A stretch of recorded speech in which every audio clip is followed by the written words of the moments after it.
How's it going, everyone? This is Cloud Chief, and in today's video we're picking up where we left off with CoP missions, and this is with 8-1. So since you just finished 7-5, you should now be in C once you finish your cutscene. If this is your first time ever getting to C or ever really seeing it, I would take a few minutes and just walk around and take it in, because it is a really cool zone. I really like the aesthetic and just the layout and how everything looks, and you're walking on water, and it's just really cool. And I honestly think it's one of the coolest zones in any game, not just a Final Fantasy game or an 11. I think it's just one of the coolest zones in any game that I've ever interacted with personally.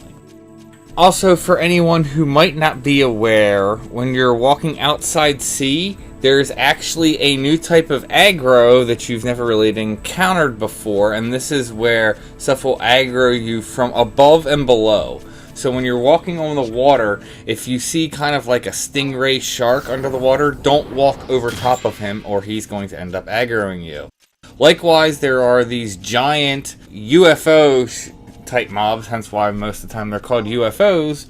If you walk under them, they will drop down and aggro you. So outside, I don't think anything aggroes you, it just links. Unless it's aggroing from above or below, which is either the sharks or the UFOs. So just something to be aware of. Make sure you're checking above you and below you for mobs so you're not getting aggro you don't want.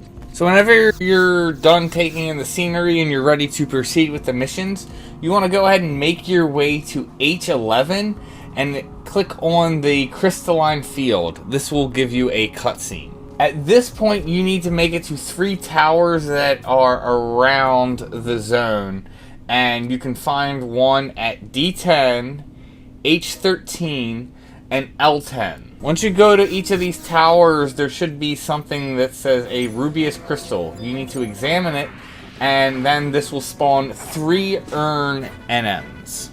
Go ahead and defeat the 3 Aern NMs, and then go ahead and click on the crystal again, and you should get a brief cutscene.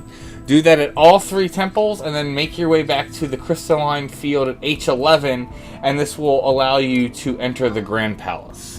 Once you enter the Grand Palace, you've actually finished 8-1, and you now move on to 8-2. So to get through 8-2 and get through the Grand Palace to make your way to the garden, you need to escort a bunch of NPCs through the palace.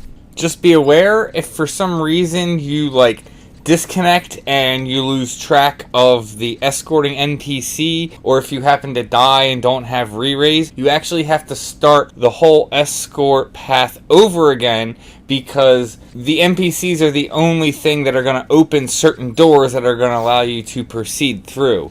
So you have to interact with these NPCs and keep them from aggroing any mobs so they don't die, so that way they can open doors to get through. So whenever you're ready to actually start going through this mission, go ahead and click on the Eastern Particle Gate that's at H8, and you'll get a cutscene.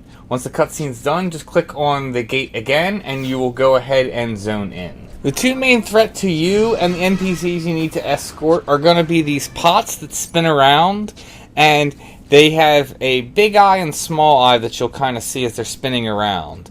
If their big eye sees you, like how a site aggro mob will see you, then it will aggro and it'll start attacking either you or the NPC that you're escorting. The other threat is Ghrah mobs, if I'm calling that correctly, and these are like hexagon cubes that you'll see floating in the air that will transform into either a bird or a spider. While these mobs are in their ball or cube form, they will not aggro you or the NPC. However, if they are in their spider or bird form, they will aggro to sound by anything that moves near them. Typically, you're going to want to make sure that these mobs are cleared out so they're not aggroing and attacking the NPC as you're escorting them through.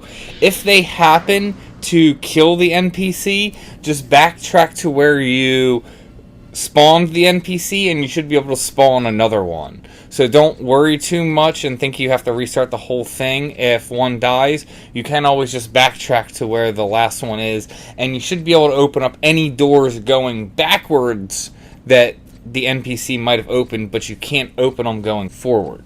At this point, you just need to proceed through, jumping between floors to follow the correct path to make it to your end designation. I recommend following the maps that are displayed here to make it to the end location. Once you finally get through following the maps, you should end up at H8 on the bottom floor. So once you've gotten to H8 on the bottom floor, you'll go ahead and click on the Ceramite portal to go ahead and spawn a Ghrah NM.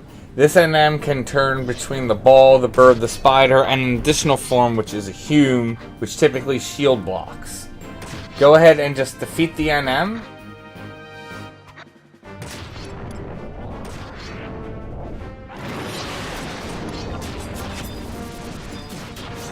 And then go ahead and click on the portal again. Once you're done getting the cutscene after clicking on the Ceramite portal, go ahead and just warp out. Use the home point crystal to warp back to the palace, and then click on the Gate of the Gods, and this will allow you to go ahead and enter the garden. And that wraps up 8-2. Only 2 more missions to finish COP missions. We will go ahead and pick that up in the next video. Thank you guys for tuning in. Thank you for supporting the channel, and may you have success in all you do.